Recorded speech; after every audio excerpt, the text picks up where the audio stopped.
Thanks for being here. Subscribe to Cheating Stories Best, so you don't miss new stories. Mad husband or brilliant scientist? Today's story with a similar plot. Enjoy it! My name is Max. I worked in a prestigious laboratory where our team was hard at work researching viruses and developing vaccines. My days in recent months have been much busier than usual. But despite the exhausting work, I always had one important priority: family. When I returned home, I rushed to my loved ones. Our house, which we bought shortly after our marriage, was on the outskirts of town. It didn't seem very big, but after I bought it, I had a huge basement built underneath it, most of which was my home laboratory, where I could do extra research. I installed a heavy-duty lock on the door and an alarm system to protect us from accidental incidents, because the kids were naughty and I didn't want anything to happen to them. I disguised the entrance to the lab with a large closet that covered the entrance from prying eyes. Daniela, my wife, was often interested in my research.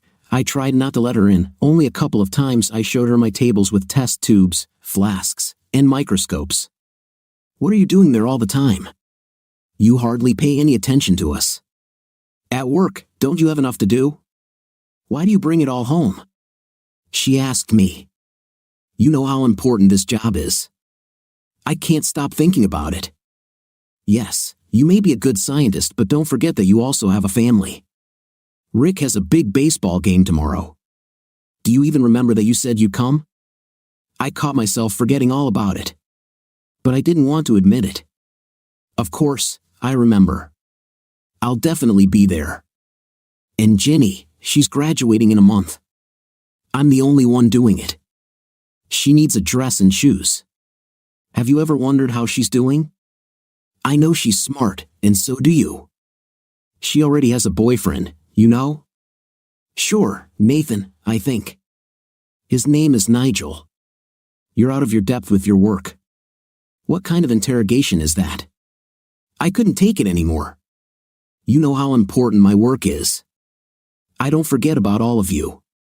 That's it. I'm going downstairs. I need to keep track of the results. Go back to your germs. I'm sick of this." Daniela freaked out and went into the kitchen. I didn't argue with her anymore. I understood that my work was necessary. All the more so, the pharmaceutical company that sponsored one of our studies demanded a tight deadline for completion. And although we had several scientists, chemists, and biologists working in our laboratory, we were not yet able to create the necessary vaccine. We had a separate room in the laboratory where we kept test animals, ranging from rats to monkeys, tested the vaccine on them, and monitored the results. Unfortunately, the results so far have not been comforting. We were working on a virus that had only recently been discovered in the wilderness of central Amazonia, and we were developing possible mutations of it. Some of the developments were secret, and no one was allowed to disseminate them. I considered myself always a genius, so I decided to take a few samples home. My clandestine laboratory was well equipped and protected from outsiders, and I could observe my work in peace. I understood my wife's displeasure, but when we got married I was already working in the lab and she knew what she was agreeing to. Although I had to spend more time at work lately, I always tried to make time for my family as well. The kids didn't complain, or at least they didn't show their displeasure. I thought they all understood the importance of my work. After all, I wasn't just working for myself, I was working to be able to cure mankind of various diseases. "Hi, Dad." My daughter ran by. "I'm spending the night at my friend's house tonight. Give me some money, we'll go shopping first." She defiantly held out her hand in my direction. I tried not to spoil her, but sometimes I encouraged her with pocket money, because I knew that she was a teenage girl and they needed a lot of different trinkets. Without further ado, I slipped my hand into my pocket, pulled out my wallet, and handed her some bills. The satisfied daughter, wishing me good luck with my research, hurried toward the exit. I really needed to see the results of the process. I hurried to my home laboratory. As I passed the kitchen, I felt my wife's critical gaze on me. But I wasn't about to take her displeasure personally, and I walked past, imagining in my mind the imminent success of my research. I stayed up late in the basement. Daniela didn't even call me for dinner. I didn't mind. I could always go up and get something to eat at any moment.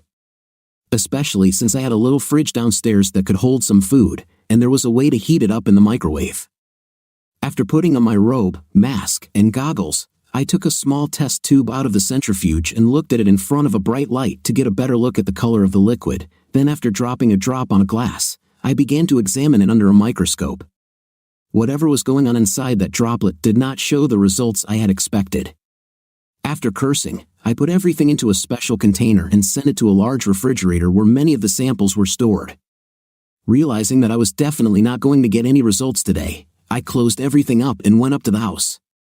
It was already dark, so I fumbled for a light switch in the darkness and turned on the lights. Everyone seemed to have gone to their rooms by now. I looked at my wristwatch and found that it was quite late. I realized that everyone was already asleep. I quickly got myself a light snack in the kitchen and then went to the bedroom. But Daniela was still awake when I entered. "Max, have you finished with your wife yet? Why don't you spoil me a little?" She opened the blanket, thus inviting me into bed. I felt very tired, but still, I did not want to refuse my wife, who was still very slim and attractive. She had always taken care of herself. Even after giving birth, she kept her figure by going to fitness clubs and jogging along the forest grove that started not far from her house. I looked her over from head to toe and rumbled like a cat into bed with her. Our family life went on as usual. I worked, my wife and I took turns taking the kids to school, and the kids were like kids, and every now and then we were called out on the parenting process. But mostly everything was fine. I didn't complain about anything. The next morning I was getting ready for work, as usual. Daniela, who mostly worked from home, made me some homemade food in a thermos as usual and handed it to me before I left. "I had to leave early today. It looks like you're taking the kids to school yourself today. I have a very important meeting in the morning. Don't forget that. You promised Rick you'd come to his game." "Yeah, of course, honey. I know I will. I'll be there." I kissed her on the cheek, picked up the thermos, and headed for the car. Already on the threshold, I heard the children's voices, who were coming down for breakfast. At work the day began as usual. A meeting was held, and my colleague and I reported to our bosses about the progress of our work. He was strict and, as always, hurried us up, demonstrating his domination. "This goat is starting to get on my nerves," commented my colleague Duncan when we were alone in the lab. "Doesn't he realize that this job requires multiple checks and tests? Calm down. He'll yell and move on to something else. You know. Working under him makes me feel like a lab rat myself. He's just messing with us. You're taking everything too personally. Let's better check on our patients. I gave him sample number 13 yesterday, so we'll have to see how he's doing." We went to a separate room where there were cages with test subjects. When we approached the small cages with white rats, I opened the blanket with which the cage was covered and was going to check the condition of the rat. But to our regret, the rat was lying in a corner of the cage and did not move. I took a perch and, putting it between the bars, gently kicked the rat several times. But she did not react. It became clear that it had not survived. Well, looks like trial 13 didn't work. We'll have to rework it. Duncan put on protective gear and carefully moved the dead rat from the cage into a special container. Now we had to do an autopsy and find out why the vaccine sample didn't work. Daniela had already taken the children to school, and she needed to visit the office where she was an employee. She needed to drop off some sketches as well as pick up the materials she needed for the job. When she was finished, she dropped me a notification on my pager. I was just at that time looking at the fluid under the microscope, trying to figure out what was going wrong in our research. "Max, can't you hear that? Your pager is beeping." Duncan called out. "Yeah, I can hear it. I don't have time." "Well, at least turn it off. It's keeping me from concentrating." The pager was in my jacket, which hung on a hanger by the door, and I had to cross the room to get to it. "Duncan, be a friend, you're closer, see who's there and turn it off."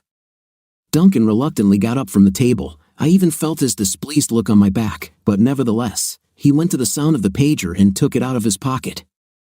"I think it's your wife." "That's weird. She doesn't usually call you in broad daylight." I was just on the verge of realizing the answer to my work question. I didn't want to be distracted at this point, lest I lose my train of thought. Call her back, please, and find out what she wants. Tell her I'm in a meeting. I asked him without taking my eyes off the microscope. Duncan, having overstepped his displeasure, complied with my request, and I could hear him dialing a number and talking to my wife. At this time, I saw some moving particles in the liquid. I decided to check the thought, and I rushed to the table with the test tubes, took out a brown liquid, and with a pipette dropped it on the glass. As I continued to watch the process, I saw antibodies begin to form, and the virus began to die, albeit slowly. I think I found it. I turned to Duncan with a joyful expression on my face, wanting to share the successful news. Duncan stood with a serious face and looked at me reproachfully. What happened? I asked, sensing some anxiety. She told me to tell you that you were late for your son's match. Oh, and one other thing. Oh, crap. I looked at my watch. My son's match was coming to an end. What else? You want me to skip the swearing? Yeah. Nothing else, then. I felt guilty before my son. I had promised him that I would definitely come. When I arrived home, Daniela gave me a scandal. She accused me of irresponsibility, and that besides work, I do not need anything. I, in turn, tried to prove how important my job was and that she was being selfish to me. At this time my son and daughter were sitting on the steps and heard everything. My wife and I were so busy figuring things out that we didn't notice them. We didn't notice Rick run off to his room in tears. Ginny followed him, too, to calm him down. Our fight with Daniela ended with me just freaking out and leaving the house. I went to a bar. I wanted a drink and a little distraction. I wasn't having any fun at the bar after 2 drinks, so I dialed Duncan's number, inviting him to join me. It didn't take him long, and soon the two of us were washing away my family troubles. I shared with him what had happened. Duncan was not only a colleague to me, but also a friend. In the few years we had worked together, we had managed to become very good friends. In the past he used to whine to me about his unsuccessful relationships. He never got along with women, though he was not poor or ugly, but somehow fate would not let him find his soul mate. Listen, Max. I'd love to trade places with you. You have a family, kids. Every family has its differences. What about me? Look at me. I'm 43 years old. So? I'm still not married. It's like I'm cursed. Oh, come on. There's no such thing as curses. You just haven't found your woman yet. You're a great friend. She'll pout and forgive you. You'll see. Duncan, I promised Rick. Do you understand? I forgot. It's not just that I didn't have time. I forgot. It happens. He wouldn't even talk to me today. You know how much I love my kids. Yes, Max. But don't despair. Hey, bartender, give us another round. Duncan ordered another drink. We sat at the bar for a while, and I got pretty drunk. Going home, I took the car keys out of my pocket, but with the first step staggered I realized that I'd better not get behind the wheel, so I called a cab for both of us. In the car, we continued to chat, and before I knew it we were both at my house, though I wanted to take Duncan to his house first. He asked to come in and get something to drink and wash his face. I couldn't refuse my friend and invited him in. After offering to sit on the couch in the living room, I went into the kitchen to pour a glass of cold soda, but when I returned, I noticed Duncan had collapsed on the couch and was sound asleep. I looked at him for a few seconds and didn't wake him up. I took a blanket out of the closet, covered my friend up, and went upstairs to take a shower so that the hop would be gone quickly. After all, I had to work again tomorrow morning. And in the laboratory need to be in good shape, because a drowsy state can lead to errors in the research process. Oh, you're here. Well, where have you been? I heard the voice of a disgruntled wife as I made my way to the bathroom in the semi-dark room. With a colleague. What are you doing up? She turned on the night light next to her. Well, if you and your colleague had been quieter downstairs, maybe I would have slept. Are you drunk? I had a few drinks. So what? Daniela did not say anything back, just looked at me angrily and turned away to the other side, wrapped tightly in a blanket.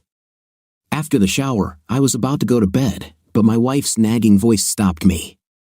Do you really think I have to breathe your breath all night? Go and sleep next to your colleague. He does not care. I had nothing to do but take a pillow and go downstairs, but since the couch was already occupied by my friend, I tried to lie down in a chair. I tossed and turned in it a few times until I got a more or less comfortable position. In the morning I woke up to a strange moaning sound. When I opened my eyes, I saw Duncan sitting on the couch with his arms around his head. Hey, what's up? I asked him in a sleepy voice. What were we drinking last night? I can't feel a brain in me. It's like an empty box on my shoulders. Oh, boy. And how are you going to drive to work? I don't know. But I can't think of anything right now. I need aspirin. Do you have any? I wandered over to the medicine cabinet in the bathroom and, rummaging through the shelves, found a jar that still contained a few pills. When I brought Duncan the medicine and a glass of water, I asked him about work again. How could I? Max. Could you cover for me in front of the boss? I need to lie down for a while to clear my head. Tell him I'm sick or stuck in traffic. Okay, I'll figure something out. I have to pick up my car first. I looked at my watch. Look, Duncan, I don't have time to pick up my car and drive you. Will you call yourself a cab? Yeah. Don't worry. Go save our asses. Oh, the two comrades are here. The wife came into the living room. How was the party last night? Oh, Daniela. Hi. Oh, Duncan's holding his head again. Oh, I'm sorry. I'm out of shape right now. I'm falling apart. What were you thinking? She looked at me reproachfully. Well, I'll take the kids to school. You get yourself and Duncan cleaned up. She left to start her car, and a minute later the children, already dressed, ran down the stairs and, after saying hello to both of us, hurried to the exit. Well, Duncan. Looks like you're on your own. Lock the door when you leave. I had to hurry because time was running out. When I arrived at work, I tried to avoid seeing my boss, hoping I wouldn't have to make excuses for my colleague's absence. But while he was gone, I also had to work for 2 in the lab, because it was not desirable to delay the process. Duncan didn't show up until lunchtime. I was a little pissed that I'd had to pant. What took you so long? Where the hell have you been? I'm sorry. I had a really bad headache. But you know, Daniela brought me some other medicine from the pharmacy, and I felt better quickly. I'm grateful to her. Your wife is very attentive. You shouldn't be mad at her. I'm not mad at her. She just bugs me sometimes. We went on with our work. Duncan was glad to avoid having to explain himself to his boss. Later, he decided to thank me for covering for him and decided to take us all out for a weekend barbecue. But since he himself lived in a high-rise apartment in town, he asked to hold the barbecue in our backyard. I'll set it up. It's on me. You'll see, I'll even stand by the grill myself. You'll just rest. I didn't like the idea, but he still managed to talk me down. I did the same manipulations in the lab that I had done in my home basement. Having mixed the ingredients in the right proportions, I poured the right dose into a syringe and approached the rat for further testing. For several hours I had to wait for the results. In the meantime I checked my work a few more times, and then towards evening, Duncan and I saw that the rat was still alive. I took a blood sample from it, and when I checked under the microscope, I realized that the vaccine we had been working on for so long was finally working. I have to report it. Max. You're a genius. Duncan rejoiced. Now we're ready to help prevent an epidemic of the upcoming mutant flu virus. I, too, was pleased with our successes. After the meeting, where the chief congratulated us on the successful completion of our work, we went home. It was now safe to spend the weekend as planned. Duncan didn't wait long and came to our house early. Hey, Max. He shouted from the threshold of the open door. Max, help me unload. Oh, Daniela, hi. How's it going? He saw Daniela appear on the doorstep, with her arms crossed over her chest. It's good to see you. Where's Max? Max? He dragged the boxes of groceries into the kitchen and hurried to get the next ones. I went down and helped him set up the barbecue he had also brought with him. Then he got busy marinating the meat, and I lit a fire in the barbecue so that we could grill the meat pieces soon. The day went just fine. The smell of yummy barbecue even made the kids stay home. It was fun. Duncan was quite companionable and always found common ground with everyone, even the kids. He made friends with mine, too, as if they were his own. We had a good time that day, and I didn't regret letting Duncan insist on such an event. Danielle praised his efforts, too. She helped him in the kitchen, though he urged us not to do anything since he could handle everything himself. But my wife was more concerned about her kitchen than about him not getting any of the dishes done, and she was there with him from time to time. Rick and I decided to play a little baseball while the meat was cooking. He had already stopped sulking at me after I bought him a new bat and glove. Ginny was more on her phone texting with her boyfriend, taking a seat on the chaise lounge, which was the only one we had. A few weeks passed. Our vaccine was approved by the Ministry of Health and testing began before it could be put into production. One day the supervisor called me in to discuss some of the details and asked me to bring along all the notes. I started rummaging through my computer to print out a file of our work. But as soon as I opened the desktop and was about to open the file I wanted, the computer started to glitch. Some bars crawled all over the screen. I heard some crackling, and immediately some sparks flashed near the socket my computer was connected to. I immediately rushed to it and pulled the cord so that there was no fire. In time, I saw that the cord at the plug itself had been chewed. When I realized that it was probably one of the rats that had recently gotten out of the cage, it had chewed it up. After notifying the right department, I realized that I wouldn't be able to get the information, but I remembered that Duncan was making a duplicate on his computer. At that moment I was glad of this foresight and went to his desk to finish the job I had started. When I printed out the file with our workflow, I was about to take the printout to my boss, but I saw an icon on Duncan's desk that wasn't supposed to be there. It was a chat room, and we weren't allowed to use computers for anything other than work. I wondered if he had finally met someone. I took a moment while he was out and opened the chat room to see who his date was this time. I knew it was personal and not good, but my interest was piqued, so I opened it. But my interest soon turned into a very different feeling. In the window that opened, I saw that Duncan was corresponding with Daniela. At first I hoped it was just a girl with the same name as my wife, but looking closer at the photo on the avatar, I realized it was my wife. It was a meanness I hadn't expected from any of them. I flipped through their correspondence and realized that their communication was clearly not friendly. The words they exchanged gave away their secret love affair. Closing the chat window, I sat down in a chair and wondered. At that moment Duncan came over. "Oh, Max. What are you doing here?" "Well, my computer crashed, and I needed a report on our work. My boss wants it." I didn't want to admit that I found out about his secret. "Did you print it out yet?" "As you can see." "All right, I'm off. The chief is waiting." On the way to the chief's office, I kept wondering why they both did this to me. I could understand why Daniela would do such a thing. But Duncan? He wasn't just my colleague, he was my friend. Now my boss was waiting for me, so I decided to think about it later. I wanted to find out more about it and punish them both. Yes, for a second I thought of just finishing them off, but it would have cost me my career, and I loved my job. I was a born scientist, and I couldn't risk it. After handing over the papers to my boss and commenting on some details, I returned to my desk. Duncan came up to me and decided to tell me a joke he had heard on the radio while driving to work. I don't know why he decided to tell to me, but he was a fan of chatting about more than just work. I pretended to laugh, though my mind was elsewhere. When I got home, I didn't dare tell Daniela that I knew everything. She greeted me as usual, and I quickly ate and went to my basement. "You're doing it again, aren't you? Can't you sit with us for one night? There's a movie starting. Rick wanted to watch it with us." "What about Ginny? She's not gonna watch it?" "Yeah, she's off on a date with Nigel. She won't be here till 10 p.m. So why don't you give us your precious time?" I said nothing and went down to the basement. I didn't do much there that evening. I was more of a thinker.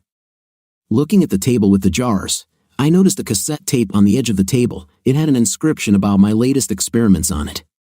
I inserted it into the VCR I brought here long ago and watched the tape of me and Duncan experimenting on a monkey, testing the effects of the drugs.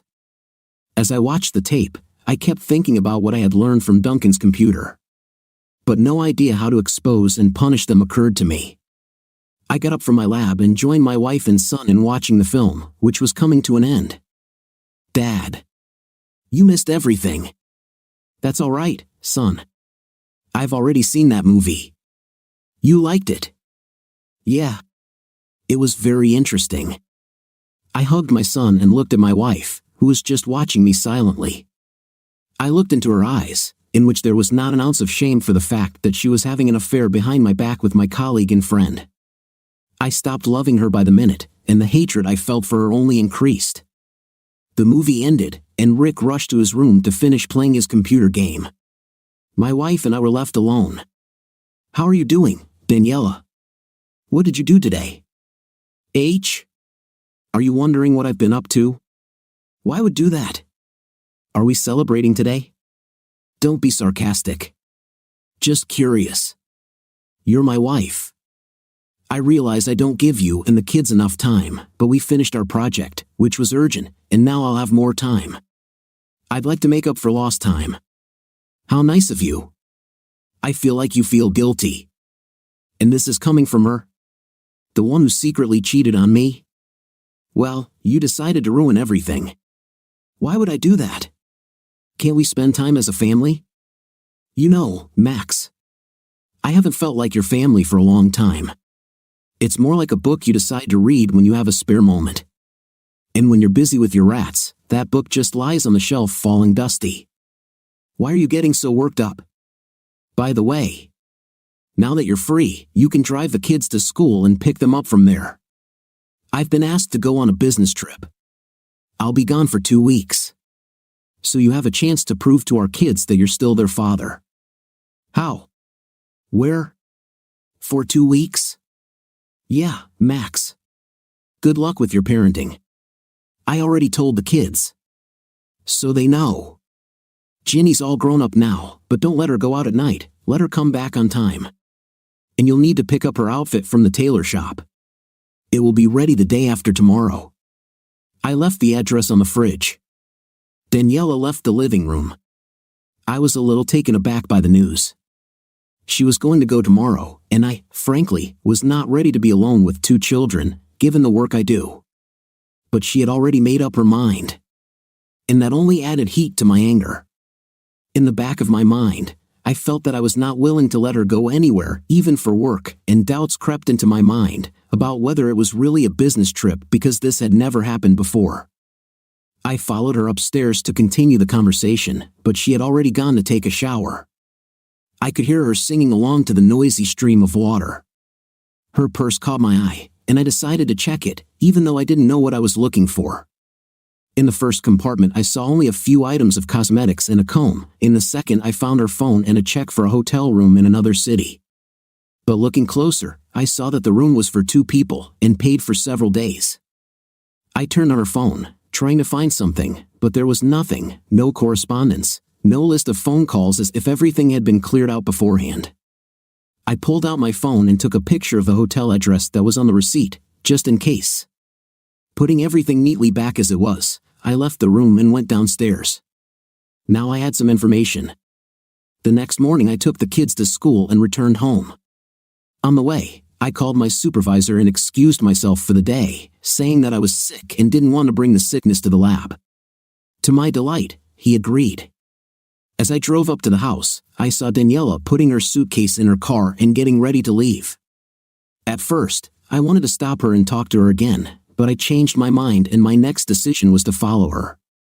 I had a whole day to spare, so I could easily accomplish what I wanted to do.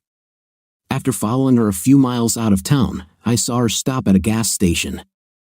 I pulled over nearby. My phone rang. The screen said it was Duncan. Yeah, I answered. Max.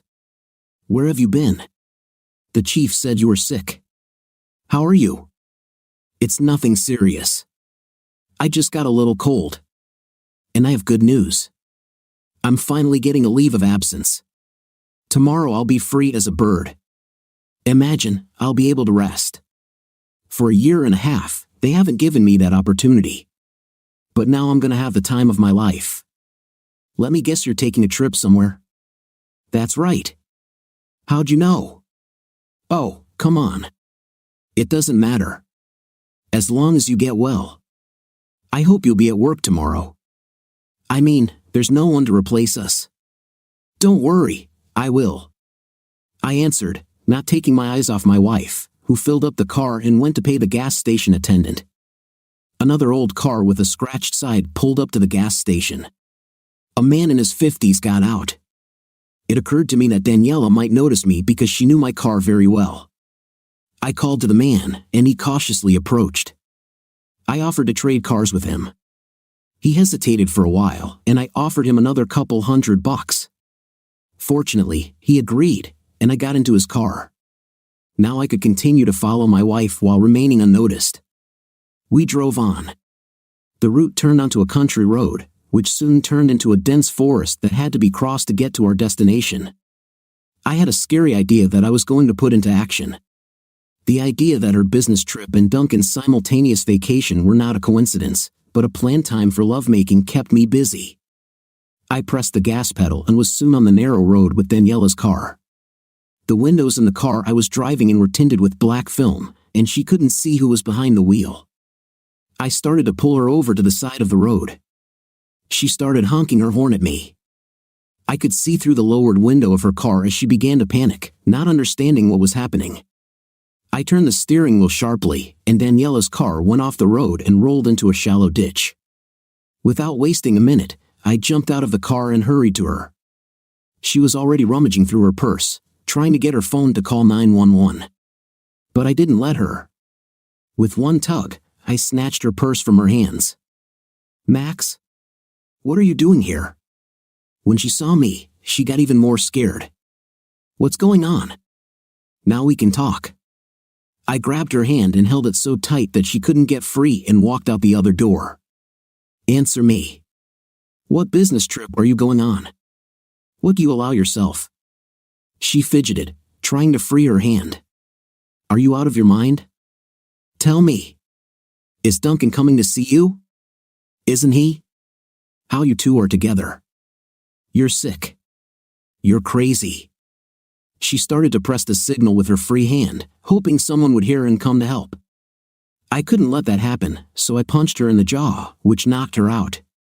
I took her out of the car and transferred her to my car, after tying her hands behind her back, taping her mouth shut, and blindfolding her. There was no way back. I was sure of my actions. The demon of jealousy that had settled inside me was forcing me to retaliate.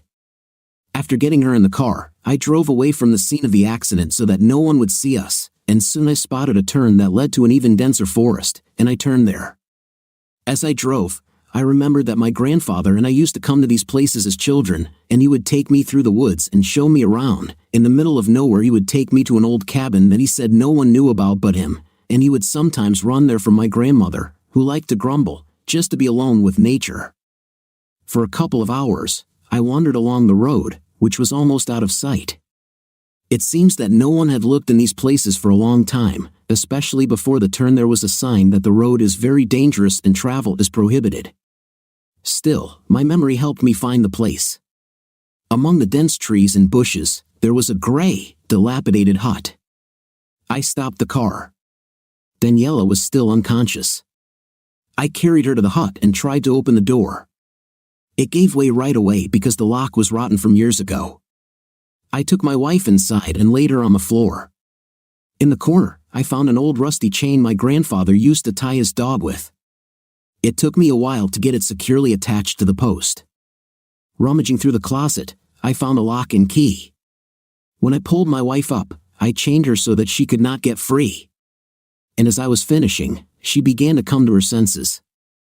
I heard her mooing. I turned around and saw that she was trying to determine what had happened to her. I walked over and took the blindfold off her eyes. The mascara, along with her tears, had already managed to smudge under her eyes. I put my finger to my lips. "I'll take the tape off. But make sure there's no point in yelling because no one will hear you." With one tug, I peeled off the tape. You dirty bastard. What are you doing? How dare you? I know you're fucking Duncan. Now tell me how long and why. What? Are you out of your mind? How could you think that? Well, he told me himself. Oh. You didn't know? He had a guilty conscience. So he decided to confess to a friend. But how could you? Answer me, bitch. I grabbed her by the hair on the back of her head. Yes. I slept with him. Because he's a normal man. You're just in love with your test tubes. You didn't even notice me and the kids. A fit of hatred made me punch her in the face. Blood came out of the corner of her mouth. You bastard. She hissed. You won't get away with this. Oh, really? I got out of the hut and walked to the car. The bag I had prepared in advance was waiting for me on the front seat. I took it and went back to my wife. Putting the bag not far from the chained woman, I rummaged through it and pulled out a syringe with an ampoule. What are you going to do? Frightened Daniela asked. Silence. It won't hurt. Son of a bitch. She tossed and turned, trying to get free. I'll put you in jail. You're out of your mind. What are you doing? I walked up to her with a shot to the neck as the needle pierced the thin skin. I pressed my finger on the plunger, and the clear liquid flowed into Daniela's blood.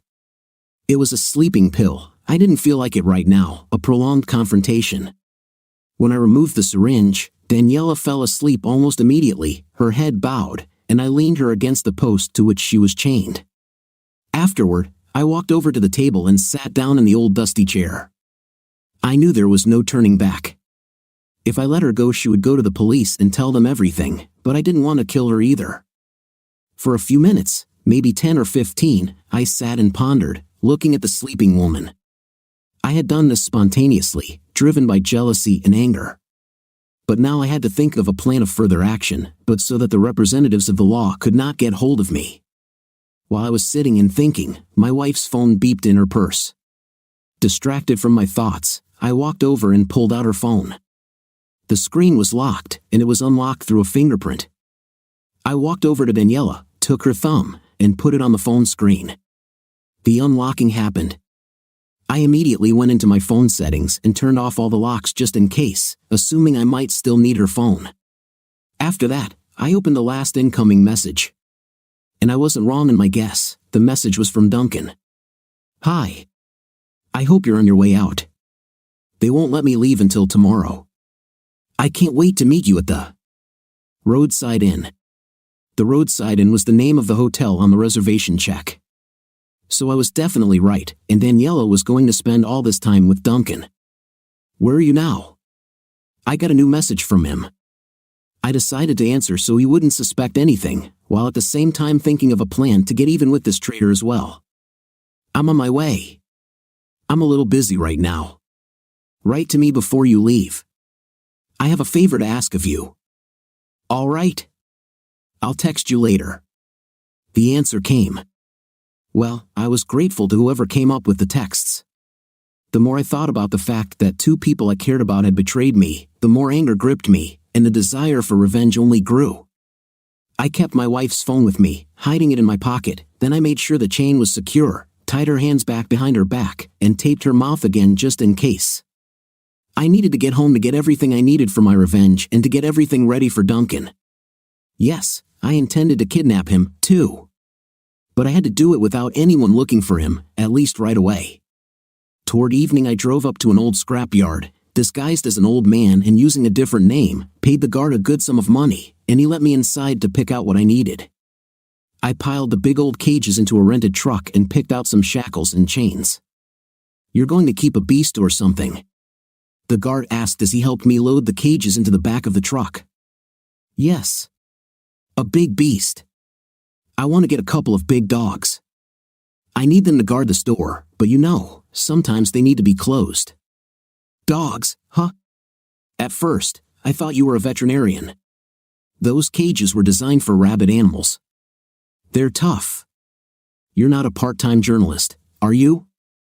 I'm sorry. It's none of my business. The watchman apologized. I gave him another couple of hundred, and he promised to forget that he had seen me, though I was already disguised enough that I was unlikely to be recognized. By evening I arrived again at the cabin where I had left my wife. The thick tall trees made the darkness seem even darker. As I went inside, shining the flashlight, I heard Daniela moaning. Shining the light in her direction, I made sure she was still there.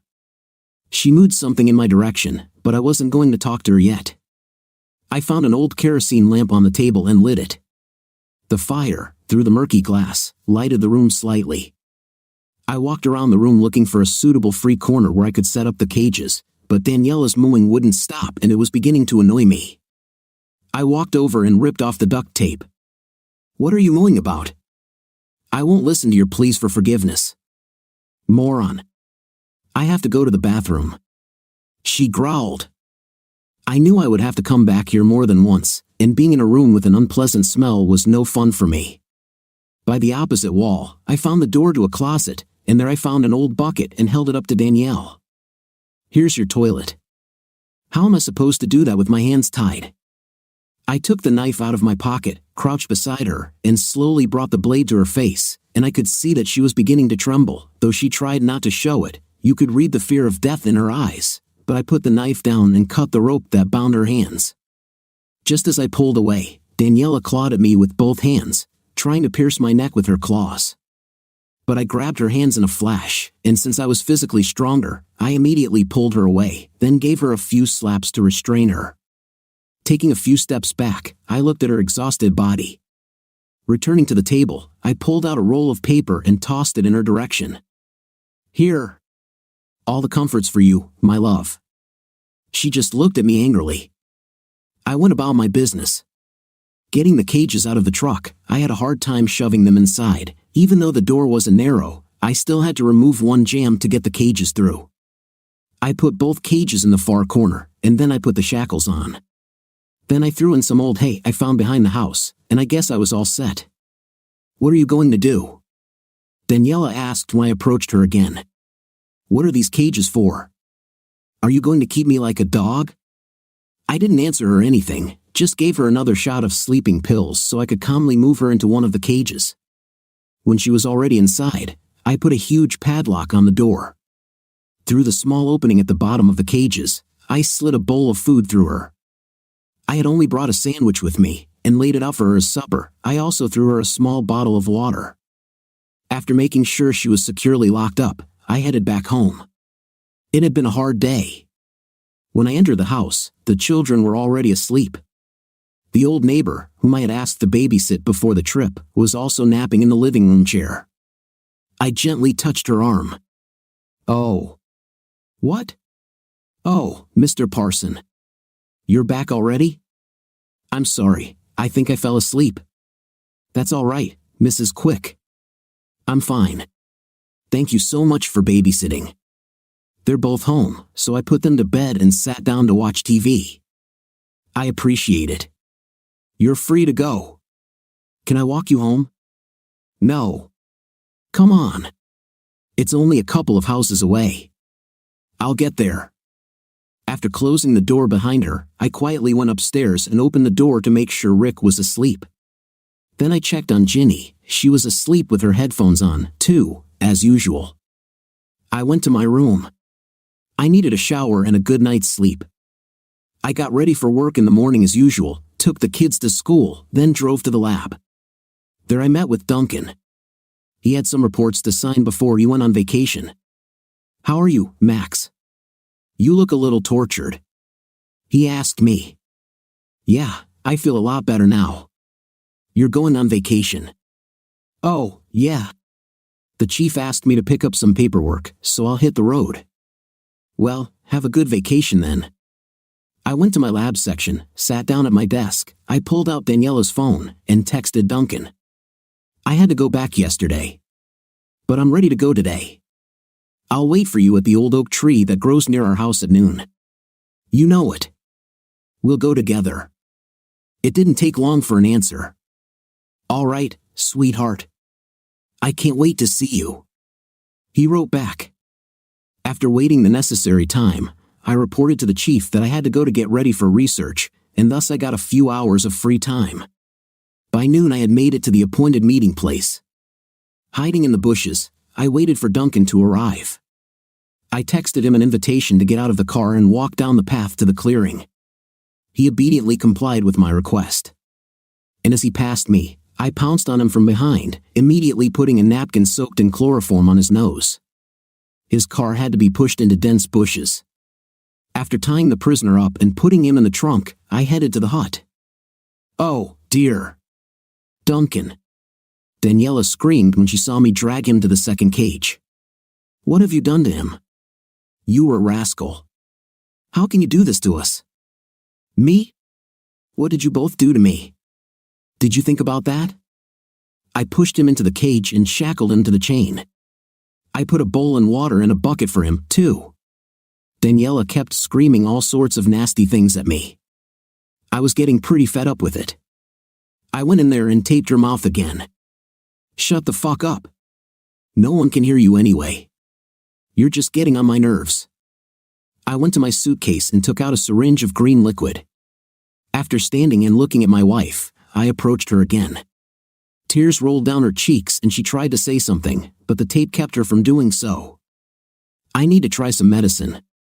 And you're going to help me with it. You and your friend. You'll do me some good." I grabbed her arm, wiped the bend with a prepared alcohol swab, and injected the needle into the vein. As the syringe emptied, Daniela began to calm down and soon sluggishly leaned against the wall. While the pathogen I'd injected was taking effect, I had Duncan to deal with. I injected him with a decent dose of sleeping pills and lidocaine. I had a delusional thought, but remembering his betrayal thought didn't seem so delusional. I took out a needle and thread from my suitcase, with ordinary strong thread, and while he was passed out, I sewed up his mouth. "Looks like you won't be needing a bowl."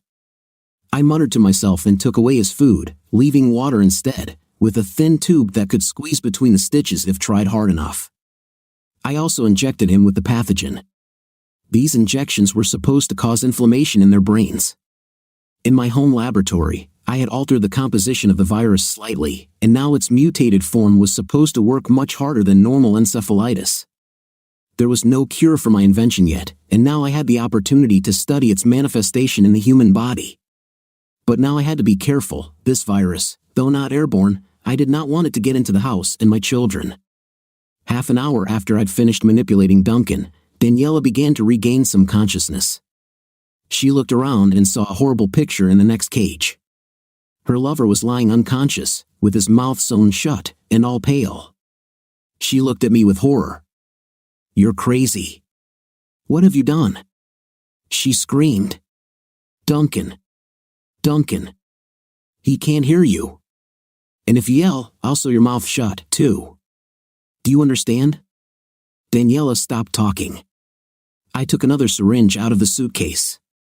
There was a compound in it, the effect of which was to weaken the vocal cords, and I injected it into my wife. "Well, now you will not be able to shout," I said. "You've been nagging me your whole life. Now you'll finally be quiet." I did not explain to her any more details. What I'd done with them was enough for me.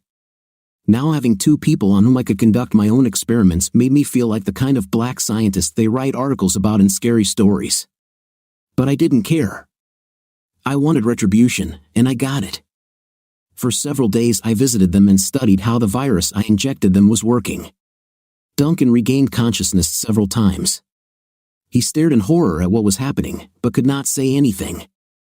As he tried to free himself from the stitches, the wounds on his mouth became inflamed and the blood became infected, and this only hastened the time of his demise.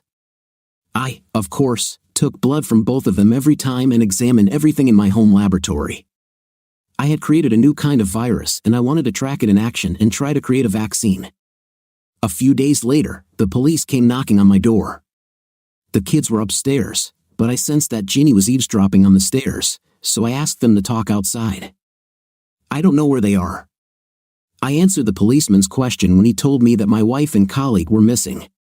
But all I can tell you is that she was going on a business trip, and he was going on vacation.